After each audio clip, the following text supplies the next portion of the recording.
बाबा धाम के रास्ता में सब कवरिया सब जाय छथिन तखन कौन गीत गुनगुनावे छथिन से सुनावे।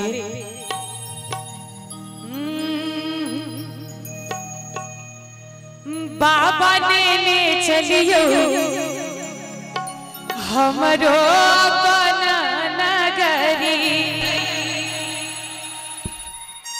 कते गोटे गीत सुनले छी, सब गोटे सुनले छी। अपन नगरी धन्यवाद झारखंड नगरी।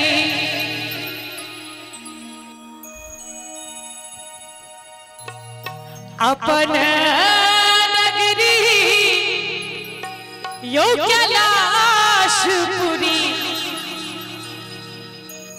ताली बजा का सब गोटे यो बाबा ने चलियो हमरो अपन नगरी। यो बाबा ने चलियो हमरो अपन नगरी। अपन नगरी झारखंड नगरी। अपन नगरी यो कैलाशपुरी। यो बाबा यो भोला यो दानी देने चलियो हमरो अपन नगरी। यो बाबा ने चलियो हमरो अपन नगरी।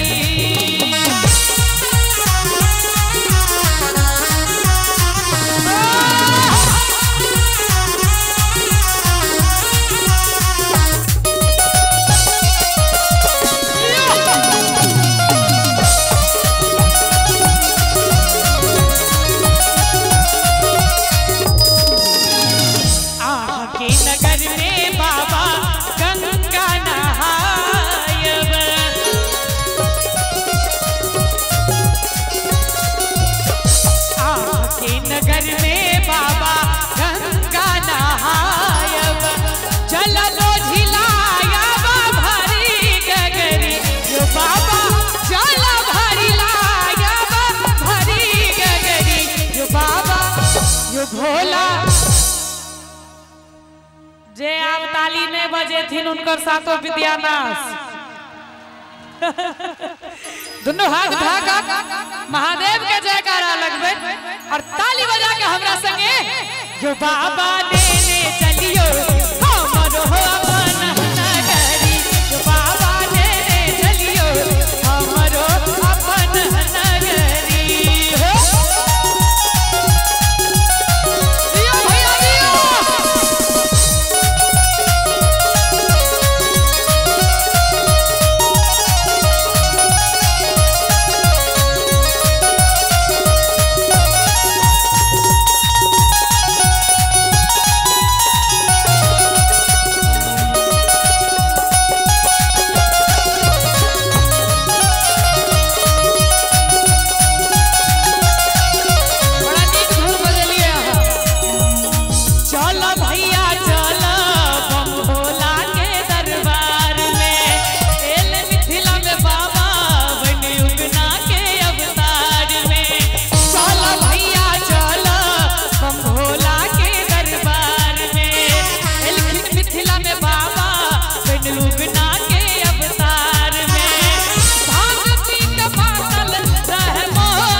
एकरा उठा रही ना किया सुत रहली।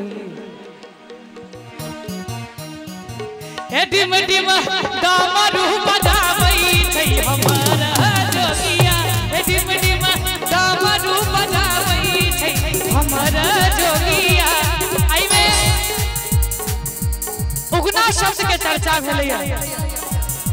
मिथिला में महादेव उगना के अवतार में आयल छलखिन। महान कवि विद्यापति जी के रहुआ सा हमार भैया के तरफ से 101 रुपया के आशीर्वाद, बहुत बहुत धन्यवाद। उगना महादेव पंडौल में हमार मधुबनी जिला पंडौल के एक मंदिर में स्थापित भवानीपुर गांव में, और जब ही भगवान स्थापित भेलखिन एक गीत हमरा मन पड़ैया, बसयुगना महादेव भवानीपुर में, बसयुगना महादेव भवानीपुर में, भवानीपुर में हो, भवानीपुर में हो, भवानीपुर में, भवानीपुर में हो, भवानीपुर में हो, भवानीपुर में। जे भी गोटा मधुबनी जिला जाई, पंडौल जाकर भवानीपुर जाकर उगना महादेव के दर्शन जरूर करी।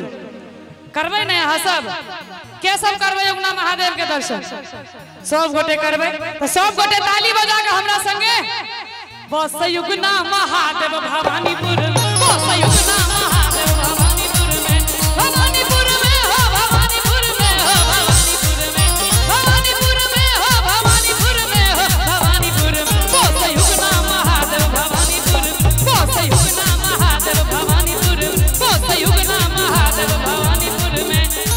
बाबा लेने चलियो हमरो अपन नगरी, ई गीत हम गावे चलियो। कार्तिक गणपति गोद खेलायब,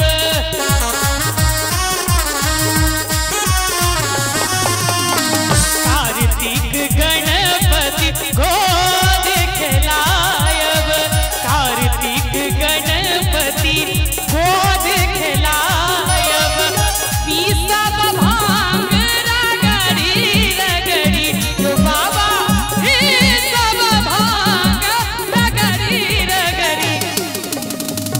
अब आदेश भेजल है हमरा जे सम्मान हेतै, एक बेर दोनों हाथ उठा दियो सब गोटे महादेव के नाम पर। जयशंकर जी के तरफ से गांव नरेपुर बछवाड़ा बेगूसराय, बहुत बहुत धन्यवाद उनका दी 101 रुपया के पुरस्कार। एक बार जोरदार ताली बजा कर सब गोटे। बाबा ने चलियो हमरो अपन नगरी, यो बाबा ने चलियो हमरो अपन नगरी, अपन नगरी झारखंड नगरी, अपन नगरी यो कैलाशपुरी, यो बाबा यो भोला यो दानी देने चलियो हमरो अपन नगरी, यो बाबा देने चलियो हमरो अपन नगरी, यो बाबा देने चलियो हमरो अपन नगरी, यो बाबा देने चलियो हमरो अपन नगरी, यो बाबा देने चलियो हमरो अपन